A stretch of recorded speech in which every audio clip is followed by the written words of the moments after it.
आजकल के लोगों को हाड़ मांस के पुतले से प्रेम हो जाता है तो मम्मी पापा सबको छोड़ छाड़ के भाग जाते हैं कि नहीं? बच्चे भागते हैं कि नहीं? मम्मी पापा कहीं नहीं नहीं ये ठीक नहीं है, वो हमारे लेवल का, हमारे स्टेटस का नहीं है। बोले भाड़ में जाओ तुम और तुम्हारा स्टेटस, मैं तो चली अपने पिया की गली। हाँ जी कि ना जी? और धन्य हो इन फिल्मों वालों का, ये ऐसी ऐसी स्टोरी बना बना के बच्चों को दे देते हैं कि बच्चे वहां से सीख लेते हैं क्या करना और क्या नहीं करना, सब सीख जाते हैं हमारे बच्चे। तो उसने कहा मेरा भाग्य है कि मुझे आपका दर्शन हुआ, लेकिन उसने जो बड़ी बात कही जो हम सबको जीवन में याद रखना चाहिए, स्वर्ग के भी सारे सुख तराजू के एक पल्ले में रख दो, तात स्वर्ग अपवर्ग सुख, धरिए तुला एक अंग, तूलिन ताहे सकल मिल, जो सुख लव सत्संग। स्वर्ग के सारे सुख, हाँ धीरे बजाना, ठंड है ना, और धीरे बजाओ और धीरे। और जिनको ठंड ज्यादा लग रही वो मत बजाना, नहीं तो आपके सॉफ्ट हाथ बेचारे जो माछ खाने में काम आते हैं, बेकार में ताली बजा के अपने हाथों की रेखा अच्छी कर लोगे, क्या मिलेगा तुमको?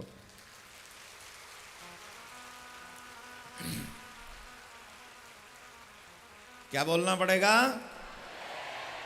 जोर से बोलना पड़ेगा, और जोर से बोलना पड़ेगा। सो माय डियर, जो सुख, एक तो स्वर्ग के सारे सुख तराजू के एक पल्ले में रखो, और दूसरे तराजू के पल्ले में सत्संग का सुख रखो, तो भी स्वर्ग के सारे सुख तराजू में जो रखे हैं एक पल्ले में, वो सत्संग के सुखों की बराबरी नहीं कर सकते। अब आप कहेंगे वाजीवा, क्या मतलब है? स्वर्ग के तो सुख जिसको पाने के लिए हम जिंदगी भर प्रयास करते हैं, स्वर्ग चले जाएं, स्वर्ग चले जाएं, स्वर्ग चले जाएं, और यहाँ सत्संग में बैठकर आप कह रहे हो वो सुख की बराबरी नहीं है। कैसे नहीं है? बोले सुनो हम बताते हैं। स्वर्ग में चले गए अपने कर्मों के हिसाब से, और स्वर्ग में पहुंच गए, तो वहां से वापस कब आओगे? मालूम है कि नहीं? कब आओगे? जैसे ही आपका पुण्य कर्मों का अकाउंट शून्य हो जाएगा, जट वहां से आपको धक्का मार दिया जाएगा। बोले जाओ, अब कहां जाए? बोले गो टू, वहीं बोलो बोलो, हेवन के बाद में जो है वहां जाओ। पर अब सुख तो यहां भोग लिए, अब दुख वहां भोगो। इतना ही नहीं, चलो बुरे कर्म नहीं भी किए होंगे तो पृथ्वी पे तो आना ही पड़ेगा।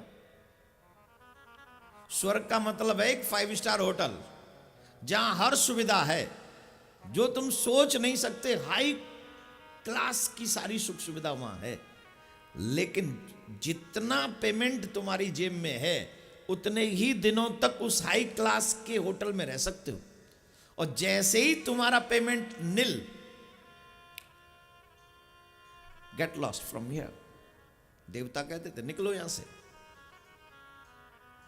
अब सत्संग में वहां तो भोगा, और भोगने के बाद बाहर भेज दिए, और बाहर भेजे तो क्या बनेंगे कोई पता नहीं। अब मानव बनकर गए, अच्छे कर्म किए, वहां जाके सुख मिले, अब उसके बाद सारे पुण्य नष्ट हो गए, फिर यहाँ धरती पे भेज दिया। उसके बाद हमें बिल्ली बनाए, बंदर बनाए, चेंटा बनाए, मक्खी बनाए, मच्छर बनाए, हाथी बनाए, घोड़ा बनाए, कुछ भी बना सकता है, हमें नहीं पता। लेकिन सत्संग क्या करता है? अच्छा एक और बात बताएं, स्वर्ग में कोई ऐसा साधन नहीं है कि वहां कमाएं और वहीं लगाएं। नहीं आई बात समझ में? स्वर्ग में ऐसा कुछ भी नहीं है कि हम वहां सत्कर्म करते रहें तो वहां रहने का अवधि और बढ़ा लें। ऐसी कोई वहां व्यवस्था नहीं है कि वहीं बढ़ा लें हम। तो बोली वो व्यवस्था यही है सत्संग में। इसी सत्संग में वो सारी व्यवस्थाएं वहां की होती हैं कि तुम जितना सुनो, जितना करो, जितना अच्छा हो जाए तुम यहां कर लो, क्योंकि जितना कर लोगे वही तुम्हें ज्यादा दिन तक स्टे करवा देगा स्वर्ग में, और जितने ज्यादा अच्छे कर्म होंगे उतना ही वो स्वर्ग भेजने की व्यवस्था सत्संग में है।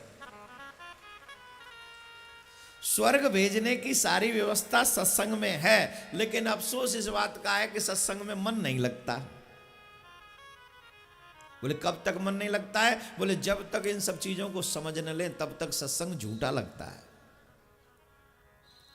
जो चीज रावण की नगर रक्षक को समझ में आ गई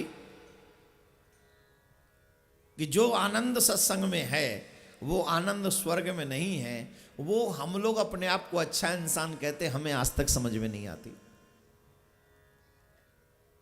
वो चीज हमें समझ में नहीं आती और उस लंकनी को समझ में आ गई। क्यों आ गई? क्योंकि उन्हें हनुमान जी का दर्शन हो गया, हनुमान जी का संग मिल गया। तो उन्हें ये बात समझ में आ गई कि जो आनंद सत्संग में है वो आनंद स्वर्ग में नहीं है। क्योंकि सत्संग से स्वर्ग मिल सकता है पर स्वर्ग से सत्संग नहीं मिल सकता।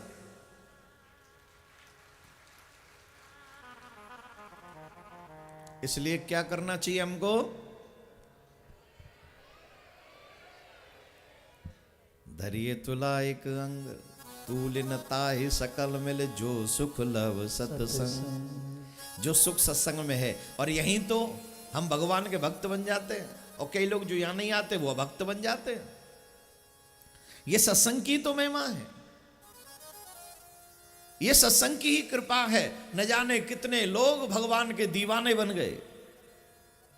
यहीं पर बैठे हैं कितने लोग बैठे हैं जिन्होंने भगवत नाम उच्चारण करके सब कुछ उल्टा सीधा छोड़ दिया, खाना पीना, और अब भगवान के दीवाने होके रात दिन भगवान के गीत गाते हैं।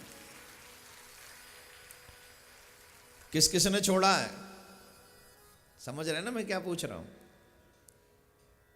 ये सब छोड़ छाड़ के बैठे।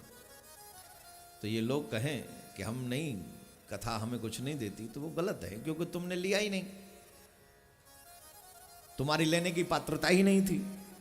और जब तुम्हारी लेने की पात्रता नहीं थी तो जैसे मेघ बरसते हैं, सबको जल देते हैं, वो तो बराबर बराबर बरसते हैं। वो तो गाड़ी पे भी बरसते हैं, वो तो मकान पे भी बरसते हैं, वो सड़क पे भी बरसते हैं, वो किसी पात्र के ऊपर भी बरसते हैं। तो जो पात्र अपना मुख ऊपर किए होता है उसमें जलाश्रय एकत्रित हो जा, जल एकत्रित हो जाता है। और जो ऊपर नहीं किए मुंह, अब छत पे गिरेगा तो बह के पानी नाली में ही जाएगा, सड़क पे गिरेगा तो नाली में ही जाएगा, वो रुकने वाला नहीं है। रुका उसी के मध्य में है जिसका मुख ऊपर है। मतलब बोले जो लेना चाहता है, जो एक्सेप्ट करना चाहता है, मिलता उसी को है।